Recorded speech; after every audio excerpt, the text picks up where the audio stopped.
Good afternoon. Welcome to OptionsTender. I'm on vacation here. This is going to be brief, but I'm going to keep in contact with you throughout the week because this is a very important week here. So let's just jump right into it. Let me do the rundown here, and then I'll do the multiple time frame analysis without the indicators until we get down to the 65, because that way I can show you exactly what we're looking at. So. Okay, I did a full blown out analysis yesterday before we left. If you want to become a member, individual analysis member, it's $10 a month. Consider that. And if you want to, save a few dollars, it's $90 for the year on Patreon to get those videos. I think it's very important. I had to, with the breakdown on Friday, we had to adjust our outlook for the market, and so that's what we're going to focus on today. So right off the bat.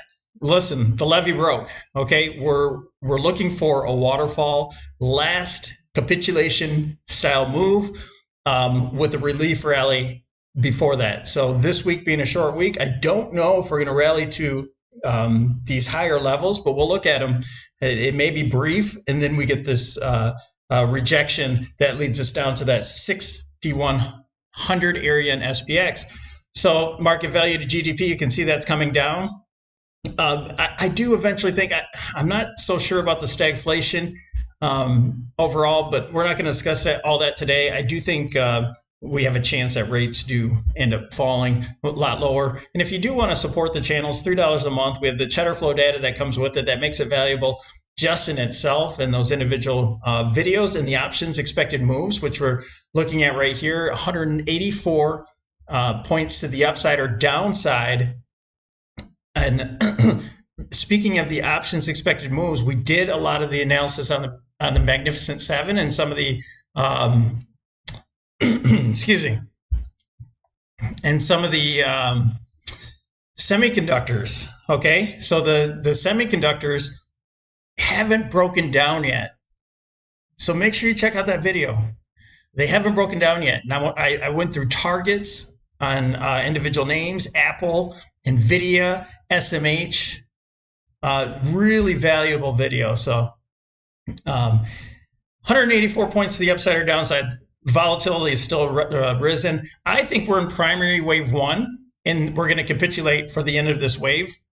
And then we're going to look for wave two. And so the intermediate time period, this relief rally should be the wave four. Okay. And the alternate thesis for a bull market rally, we have those very specific levels if they break to the upside that I think we're going to go to all-time highs. I'm not in that camp. I'm not bullish. Okay. I think we have this waterfall coming. I thought we were going to rip to a wave two by Thursday, and Thursday broke down those real important levels. So let's jump into it. We have SPX on the, excuse me, we had a volleyball tournament, so a lot of yelling.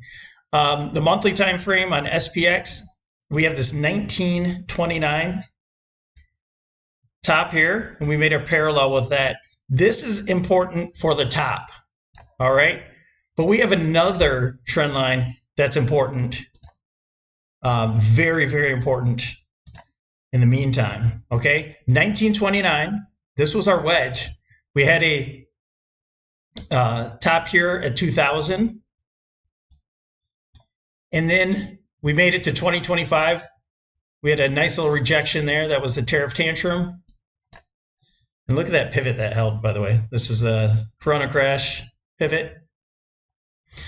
And we broke out. We broke out from that wedge. So the channel held it, but the wedge, what's important about that is we had a breakout. And now, as of Friday, we had a false break. Very, very important. So I think we end up ripping to the downside to about 6,100. And I think we come back to that 1929 trend line before breaking down further. That's our first recession, okay? This was all a formation that we talked about on SPY for quite some time, months and months and months. All right, I know I don't show it all the time, but we'll take a peek at it today. All right, so moving down to the weekly, you can get a better view. This is our expanding ending diagonal here. It'll look better on SPY when I go there. But you can see this was where we were at on Thursday. On Thursday, we were at that 1929 trend line. I thought that would have given it a reaction, but levels don't always just hold directly. A lot of times they have a move above and then break down below. Okay, lots of different things can happen at the levels and then you have to react to it. So this was a wide range, cup and handle, Adam and Eve, whatever you want to call it, rounded top. Well, the neckline broke on Friday and we had follow through. And actually, I'll show you, I forgot to do this on the member video. I'll show you on the 65 where I knew that we were on the wrong side of the trade. Okay, so let's go to, first of all, let's go to SPY just so I can show you the full pattern, the expanding ending diagonal.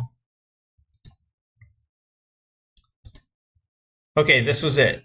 This is what we've been tracing for forever, okay? If you've been with me, you know exactly what I'm talking about. So we have ABC for 1, ABC for 2, ABC for 3, ABC for 4, tariff crash there, ABC for 5, done. We made it up to very important Fibonacci's. Even on the monthly time frame, in our analysis, we showed what Fibonacci level was in confluence with all of these as well. Okay, so very important. Look where we're at. This is Thursday, holding this very important Fibonacci, the neckline, 1929. And this is what I thought it would be, a 1 and a 2. That's no longer the case. Okay, we broke down. I think we're going to come all the way down here. But I don't think we're in a 1-2 anymore. Okay, I think we're in an AB. That's a more conservative pattern that brings us down to these levels and possibly more. All right, definitely to close this gap here. Okay, but not before a little bounce and then move back. You see why? Because this is so important. It's very typical for you to get a back test. Okay, let's go to the daily. Let's go back to SPX. I told you this is going to be brief, but I really want to show you that 65 minute. And here's a look that this is what I share, you know, with members and stuff like that. This is a more direct. This is what I use personally for my charts. So we have this neckline. It came in confluence with the 1929. We had a reaction off of it, broke down from it. And a classic trading pattern would be the reaction, the breakdown, and the back test. That is classic. Now, why do we get a back test from here? Or why do we stop here, right in the middle of all this range? Well, there's so many reasons out there. And by the way, this is the SMH for the weekly time frame in confluence with this as well.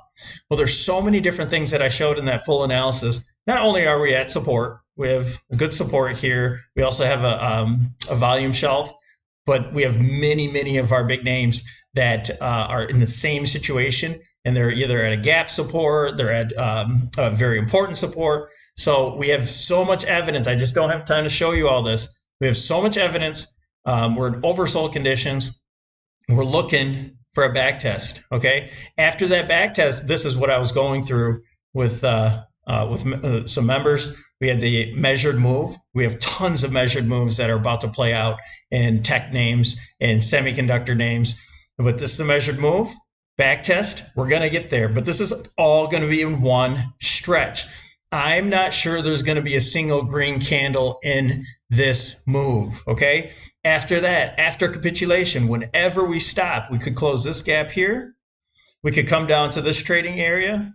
You know, this is going to probably spike through with high volatility, and we're going to have to match that with the VIX getting to certain peaks, and then a break back up. And then we'll have some sort of back test to the 1929. Depending on where this is, we'll have a retracement. We'll adjust it when the time comes. And then we'll look for those retracements. And then we'll look for the larger move to the downside. Okay, that's all in a nutshell.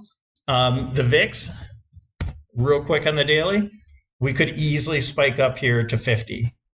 All right. And if we're up in this 50 range and we're down at support, you better believe we're going to start taking some reversal trades. All right. Let's go to SPX and the 65 and show you in detail a little closer look at what we're getting at. And then I want to get on. Everybody's down getting some food and getting ready to participate in all activities. So look at these very valuable lows here.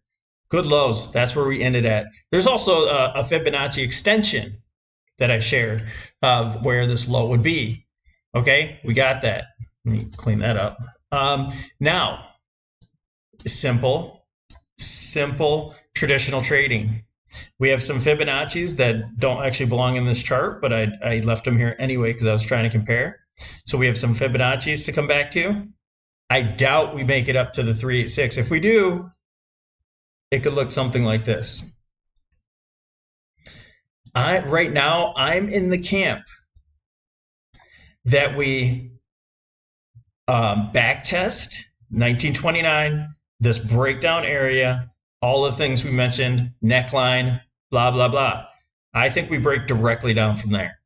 Okay. But we have to be open-minded that, that we could with a short week and with the reasons of the VIX cycle lows here, maybe we decide to break out of this channel, go to the 382, which is at the 65.88 there, or 84, and then we break down. Okay, so I cannot cancel that. But why would we have such a big move here if we're starting to gain momentum?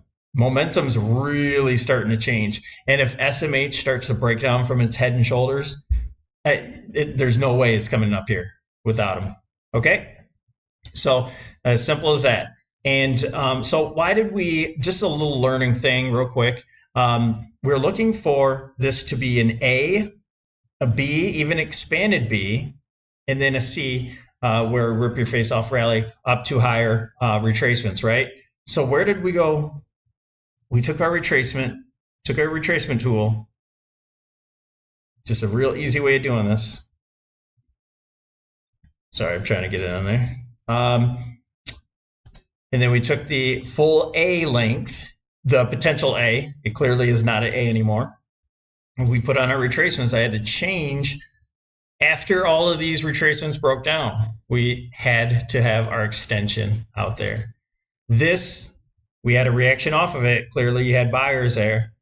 That was our line in the sand, and we broke down from that. Not too far, but it doesn't matter. This would be your typical expanded flat, an A, B, C. And I wish I had time to show you an example. They're certainly out there, but it would have stopped right here and then would have took off. All right. And so that's when we had to change our scenario. Okay. So that's what I got for you guys. I want to show you. There's all the other indicators are pointing to a bottom, but we're really oversold. We're down in the dumps. We're at lower boundaries. There's no way this is going to continue to just free fall right from this point. Okay, I think we get a bounce and then we free fall. Okay, thanks for joining us here at OptionsTender. Don't forget to like and subscribe. Don't forget that discount, $90 for a full year analysis. It'll save you some dollars. Okay, I want to see you guys in the Discord. It comes with the Discord, all of that good stuff. All right, thank you. I'll get back with you tomorrow.